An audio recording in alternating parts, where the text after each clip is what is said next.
Hey guys, I hope you're having a great day. So it is June 9th. It was on this day 70 years ago. We had the killer Worcester tornado going on in my county behind me. Four tornadoes total. It's a pretty crazy day. I'm going to be going through and kind of giving a meteorologist's perspective of what the heck happened on this day and just some of the really cool weather tidbits that you're not necessarily going to see anywhere else on the internet. Definitely a different video from the normal content I do, but it's good to try new things. So I hope you enjoy the video and I'll see you guys later.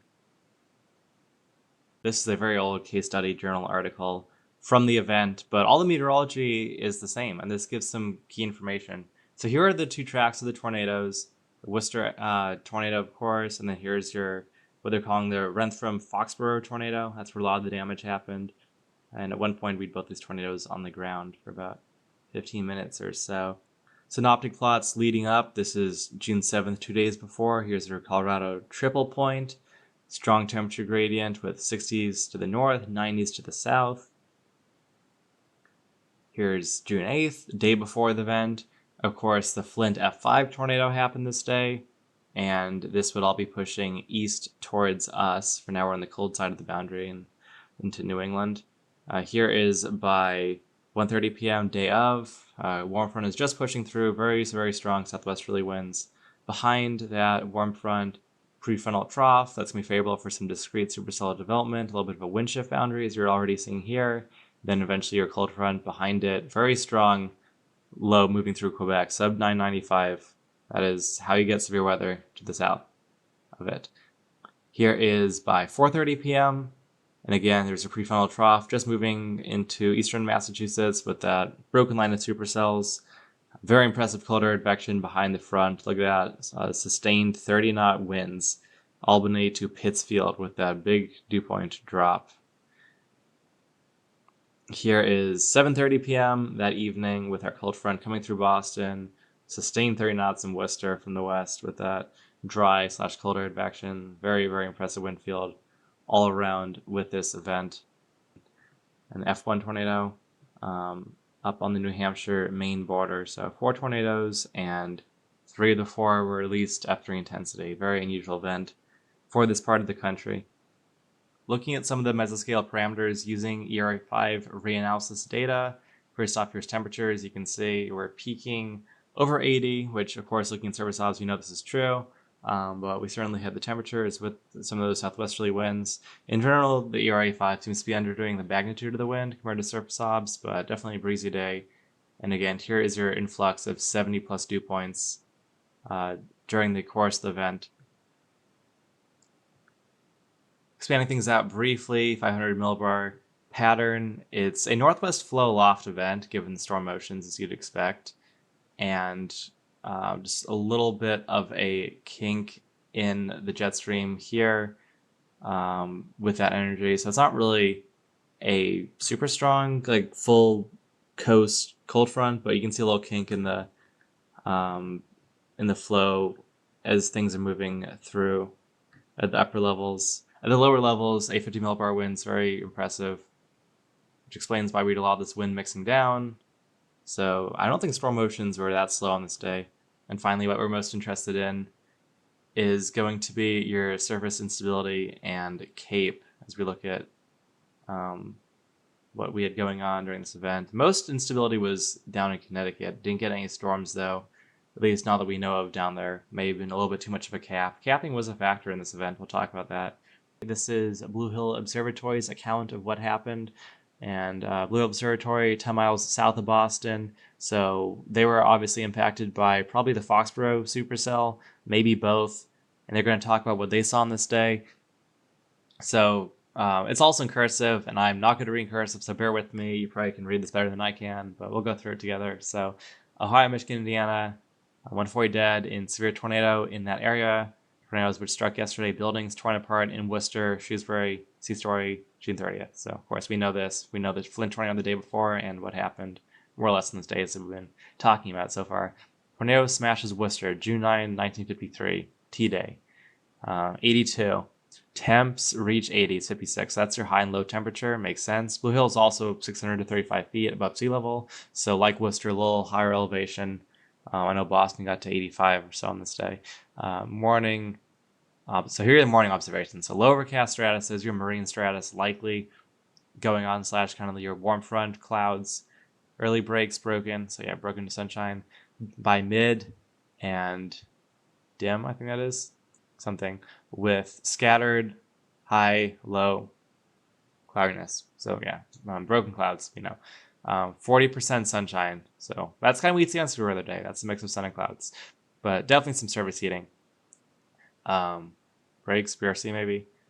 Becoming warm, windy, humid. That makes sense. Okay. Debris flying over this area, 5 to, or is it 6 to, we'll say 5 to 6:30 p.m. But it's either 5 or 6, but this evening, as we know. Our area, severe, scattered with paper this eve. So yeah. Blue Hill had a lot of the tornado debris rain down on them, as really all the west side and even all the Boston metro had debris. And that's why I think it was an F5 tornado. You had air mattresses, letters, 2x4s just flying down everywhere in the wake of this monster tornado. Tornado and severe weather hits Worcester late today. We know this. Okay. Barometer falls and becomes unsteady late today. Well, that makes sense. Barometers usually fall in that kind of prefrontal trough, and of course, convection in general, that's going to make the pressure somewhat unsteady. Okay, so then here are some of your afternoon remarks. Scattered, variable, high clouds, and low level cloudiness early, mid. So yeah, some scattered clouds continuing with something. Cloudiness at CS and AC, autocumulus, nothing, cumulus something, with some thunder shower activity by late 5 to 6 p.m. That is going to be one or both supercells affecting the area. 70% sun, so definitely had some sunshine during the early mid part of the afternoon, which makes sense given how unstable it got. Warm and humid, we know this. Heavy thunderstorm activity hits here late. Night. Violent thunderstorm hail 7 p.m. with lightning. So Blue Hill had hail at 7 p.m. and that would be from the Foxborough supercell given the timing of things. So Blue Hill was likely on the north side of that Foxborough supercell. They were not near the tornado itself, but they were close enough to get impacted by the supercell's hail. Makes sense. We have 3 actual remarks or obs here.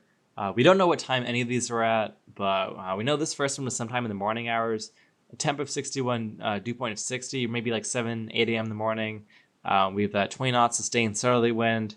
Our pressure is falling, as you'd expect.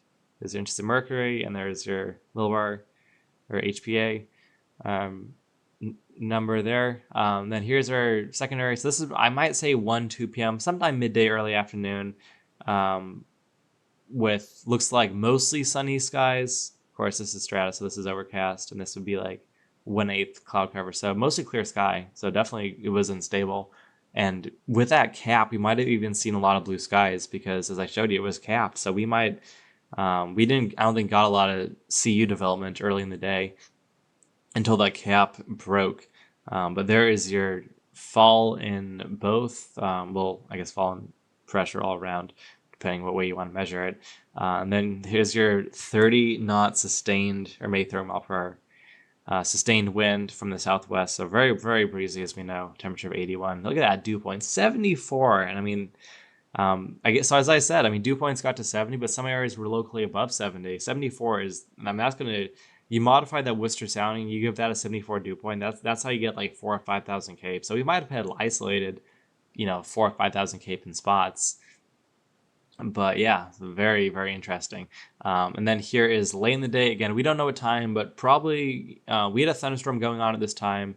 CB, that's cumulonimbus, and CU, towering cumulus, as we know. Don't know what this is. This might be what the cloud looked like. That looks like cumulonimbus, I guess. I don't know. They got half an inch of rain. So as I said, it looked like a lot of the storms either split or went south of Boston. And this, I don't know if this was the total for the day. Probably was because it's total, unless more rain fell after they went home. But yeah, that's enough to say you got hit by pretty hard by one supercell. 3, I don't know if that's 3 different thunderstorms, something 3. Pressure's falling and unsteady, as you can see. Winds are southwesterly, but probably storm modified wind right here. Temperature 69, nice. Obviously rain cooled. And there's your 68 dew point, also rain cooled modified. After another hot, humid, windy day through, though things began to happen. Debris flying over and landing here. Something Worcester and Shrewsbury. Something decimated, maybe by 20 now. So there you go. That is what Blue Hill saw on this day, and a lot of this checks out, of course, with what we've been talking about. This sheet definitely helps me kind of draw my radar imagery for the day. Oh yes, some hand-drawn or computer-drawn reflectivity. So this is kind of simulating a lot of the data obs that we had on this day, where people were seeing thunder, where they weren't, where suddenly the temperature dropped, and of course some personal accounts to get my best idea of what the radar actually looked like if this was, the modern era for Doppler radar and severe weather. So here's first a 2 p.m. radar image. We had a shower in Albany with some thunder being reported west of Concord, New Hampshire. But again, we're still pretty capped, so not a lot's going on. It's just destabilizing to the east. Here's 3 p.m. We have thunder moving into the kind of southern New Hampshire area with massive hail and likely some sort of tornado, because there was a reported, quote, rotating wind damage into northwestern Mass. So that's this supercell, and maybe a shower developing in the Worcester area. By 4 p.m., things are really starting to take shape. We have a strong thunderstorm going through the Concord-Manchester area. We have thunder being reported northeast of Worcester, likely coming into Metro West Boston. I don't know if I call it a supercell, but a thunderstorm nonetheless. Maybe a shower in the Springfield, Chicopee area being reported. And here's your monster developing tornado. Tornado developed on the Quabbin Reservoir right here. And here we go. Here's your developing monster supercell. By 5 p.m., things are really getting interesting. We have another big supercell in southeastern New Hampshire getting ready to drop in F3 tornado by Exeter, with some thunder still being reported east to Concord. And here's your little downpour that's moving northeast from Worcester. Sub-severe, maybe running to the sunlight coastal cap there, but a little thunder. Here's what we all care about. Monster F5, F4, F5 tornado moving through and just north of Worcester, and that's me certainly putting most of the Boston Metro under a tornado warning. So just imagine if this was actually real in the modern era. And then there's another thunderstorm developing, or another supercell developing kind of near and just west of Worcester. By 6 p.m., that at the time just thunderstorm west of Worcester has quickly strengthened into a monster supercell, producing its own long track EF3 tornado. The Foxborough-Rentham tornado, as a lot of people call it. And we have supercells and storms moving off the seacoast of northeast Mass and southern New Hampshire, which with a secondary supercell-esque storm producing a F1 tornado, not too far from the F3 was in Exeter. This F1 kind of on the New Hampshire Maine border. Thunderstorms now moving through Boston. We're getting thunder reports in Boston. The Worcester supercell that produced the F4, F5 has kind of been just destroyed by that coastal marine or capped environment, but still producing some thunder. Boston's kind of getting split. That's why they didn't get much precip. Of course, your Foxborough tornado, we'll call it, is producing some hail on the south side of Boston, and just a few more showers developing west of Worcester on the actual cold front. By 7 p.m., we have another thunderstorm moving through the Concord-Manchester area, non-tornadic as far as we know. And then we have maybe an alpha boundary that's developed / a mesoscale boundary between that coastal marine air mass and that much more unstable kind of interior Massachusetts air mass. But with that boundary developing, we have now looks like an east-west line of storms possibly developing, weakening supercell that produced that F3 tornado with more storms beginning to develop. By 8 p.m., we have some supercells moving off the Massachusetts, New Hampshire coast completely, with kind of that trailing boundary lighting it with more storms developing on that I-90 corridor back into Worcester. We had a lot of thunder and lightning being recorded south of Worcester at this point. By 9 p.m., we have continued development in the kind of this I-90 corridor, with more lightning being reported south of Worcester. Boston is reporting thunder with a squall line at this point, so definitely a heavy thunderstorm up into Boston. And then by 10 p.m., we still have action developing and eventually pushing away from Worcester, likely some excessive rain with a flood potential. little south of Boston and Worcester, with action pushing offshore completely. Worcester, Mass. PDS Tour sounding, never seen on the internet until now. Yeah, I know this is why everybody just clicked on the video. They want to see one of these sexy loaded gun soundings, and here you go. But gonna be running through this. I actually have some other soundings from the day to really show you a meteorological perspective of how things kind of evolved. But starting with what everybody cares about, PDS Tour sounding 1 hour before the 20-hour track through here. So, I'm looking through as a meteorologist. What am I thinking when I see this? Well, the first thing I'm thinking is, how the heck is this Southern New England? But I don't know, besides that, I'm looking at the photograph first off. Not insane magnitude of shear. Some of our insane high shear events that we see in like November with these brief EF zeros, you got like 80 knots of wind a mile off the surface. I'm not seeing that, but what I'm seeing is really good curvature from southwesterlies, and I think in some cases it actually was a southerly wind, to due westerly winds a mile up. So very, very nice 45-degree shear vector, you'd call it, in the lowest mile of the atmosphere. And that directional shear is how you get tornadoes. But also, I am also seeing pretty good upper level wind energy. Not insane, but I mean, we're talking over 50 knots, 60 knots, which is saying that you could get some pretty good hail growth, in addition to, of course, the mid-level lapse rates, which we'll talk about in a second. But decent upper level winds is favorable for hail growth. So that has this upper level component here, which I'm saying, okay, we could see some big hail going on. But yeah, talking about the thermos, 79 over 70, I mean, that's not at all uncommon for us for tornado days, or even just like a hot, humid July day. I mean, this is not unusual. What's unusual is, I think, this, which I would say is a little undermodeled. This is not looking like a true EML, but sometimes these models can kind of nerf how dramatic some of these features are. The Springfield storm, we had a very strong EML, and I'm guessing it was similar here with 7, 8 Celsius per kilometer mid-level lapse rates, maybe even more than 8, to be honest, and very dry air. Supposedly, I mean, we're over negative 30 Celsius, so very big temperature dew point depression. This could be maybe a little undermodeled, I don't know, but mid-level dry air is really good for supercell potential. This doesn't let just a billion storms develop. This lets a few ones go up and be intense and not have other kind of quote junk interfering with it. So this is how you get storms to just be discrete and just thrive on the environment. Very impressive instability. I mean, 2,000 to 3,000 surface space CAPE. The Springfield tornado was actually more. That in some cases 4,000 to 6,000 SB CAPE, which is just unreal. And possibly this is undermodeled. We definitely, the RA5 was hitting at over 4,000 CAPE in Connecticut, but it was a little too capped down there, / less forcing for storms to go up, but still very impressive instability. No doubt we're seeing large hail growth. Your freezing levels are maybe 600 millibars, which is not bad at all. And combining that with just probably tremendous updraft growth, no surprise at all that we saw 3-4 plus inch hailstones in some cases from this event.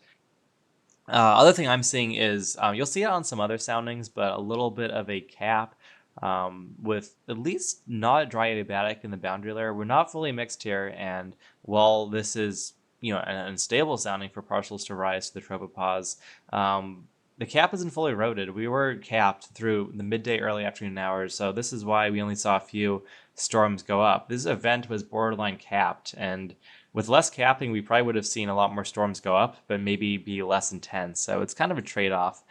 I'm not sure if there's anything else I see. Of course, your STP is very impressive. Look at all these matches for supercells and even decent sig hail. So definitely a triple threat, kind of between those convective winds, but definitely hail and strong tornadoes. That's what we saw on this day. So very impressive sounding. I would not know this was central Massachusetts. But I do want to give you a few more soundings to kind of give an idea of how the day progressed from this SKU-T perspective in Worcester and a few surrounding locations. This is 12Z in Worcester, so I know it's very common that we have very continental 12Z balloon launches. You'll see these all over Twitter morning of a severe weather event and talking about, what do you see here that says there could be severe weather later in the day? Well, oftentimes it's just eroding a cap or just getting some low-level surface heating. And in this case, that's what I'm seeing. If you showed me this for 12Z sounding, I'd say, yeah, this looks good to see severe weather later in the day. We can destabilize. Already you're seeing good southwesterly to westerly mid-level winds and very nice curvature in the low levels. So that's a tornado look to it. Nice cap, 850 to 800 millibar temps are sitting at around, I don't know, like 18 Celsius.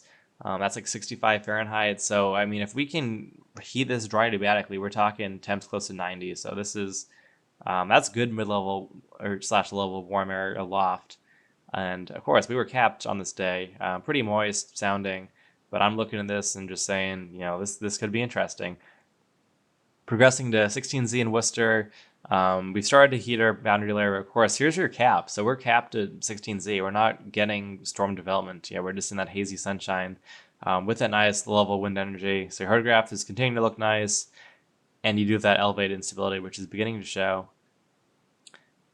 And just continuing to 1 p.m., continuing to heat the boundary layer, same idea. Still definitely capped. I mean, look at that. That is a pretty strong cap for New England standards. 2 p.m., continuing to warm, still capped. At this point, it's like, is it going to take some forcing mechanism like a prefrontal trough to erode that cap? Kind of. Here's 3 p.m. in Worcester. We finally at least somewhat eroded that cap. I mean, this is still definitely not fully mixed, but it looks like we can now get surface parcels through this cap to the level of free convection. And again, you're continuing to heat that boundary layer. This is in Worcester, 2th elevation, so likely a little bit warmer in Boston. Here's 4 p.m. We've eroded that cap all in 1 hour, and then it's just gung-ho for the supercells. 5 p.m. in Worcester, we've modified that environment. Our winds have gone westerly. That's probably storm scale wind going on there, and we've cooled our surface layer temperatures a little bit. That's just some rain-cooled air in somewhat poor resolution trying to be modeled, but I mean, it's still a nice sounding for sure. We just have some convection going on, slash a tornado maybe directly overhead this location. So continuing to 6 p.m. now, and still cooling that boundary layer. That's just some rain-cooled effects. We've lost for the most part, the share to get tornadoes. So it looks like the tornado threat was almost exclusively on that prefrontal trough with that wind shift boundary, as well as that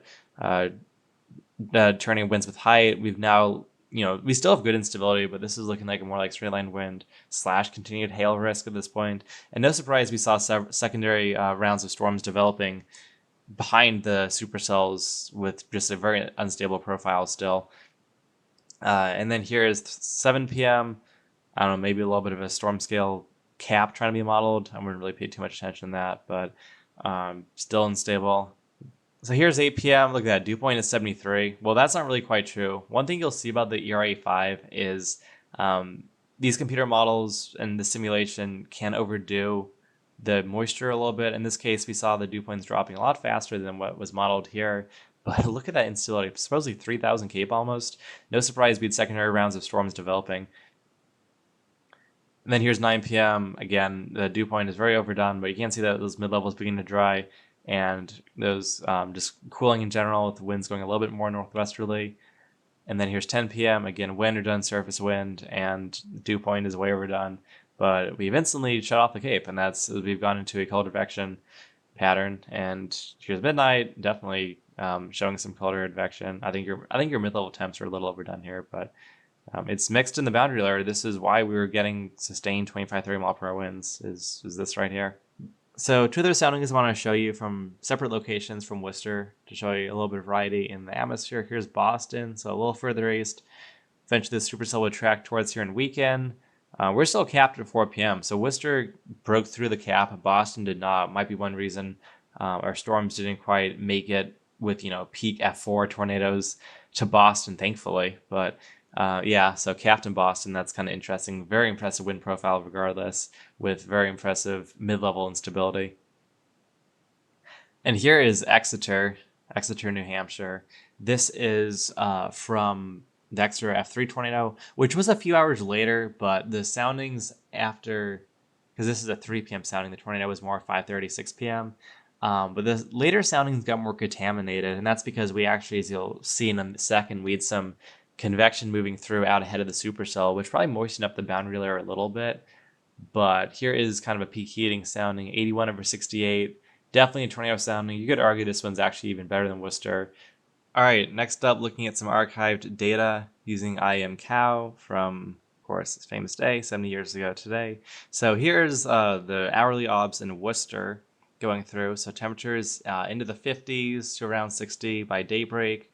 Already those good southwesterly winds. We have lots of fog, not uncommon at all to have that dense fog with those rising dew points as we're getting that warm, moisture advection. Eventually, we break out into kind of hazy sunshine. Temperatures get up to 80, but again, keep in mind, Worcester Airport is at 1,000 feet, so this is more adjusted to mid-80s. In the lower elevations, as we saw from Obs at Boston and other areas.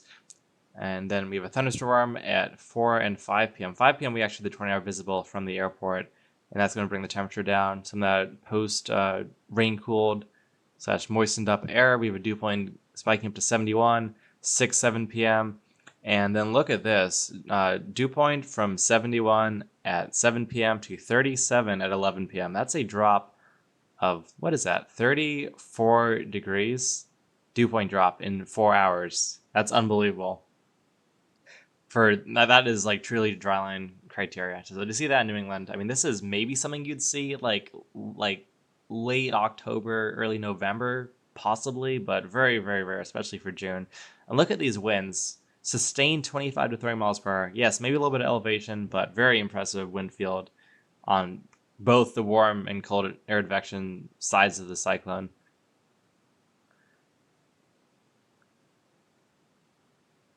Next up, let's go to Boston. Here is Boston. Again, similar lows near 60, so that checks out.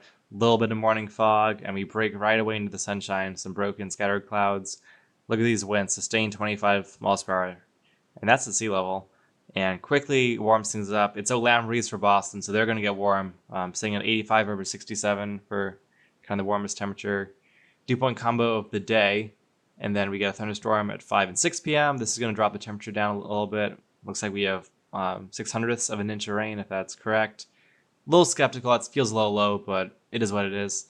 And what's really interesting is at 9 p.m. we have a TSSQ. This is thunder and squall. So this means there was some sort of high convective wind gust. We don't have wind gusts here, so we don't know what it was. But secondary thunderstorm on the cold front itself. And then dew point, not as dry as Worcester by 11 p.m., but definitely big dew point drop into Boston as well.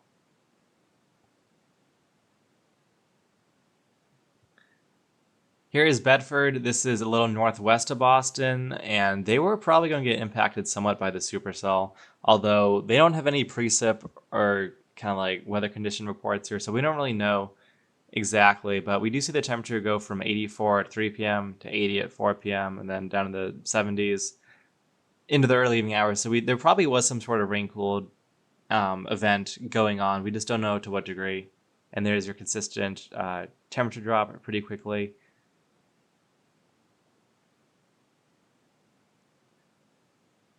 So here is Taunton. This is in southeastern Massachusetts, and this is pretty representative of what we saw in Providence and out towards Cape Cod, and why we didn't have any severe weather southeast. And to a larger degree, this is why coastal New England does not get severe weather early in the season, why most things stay out away from the coast.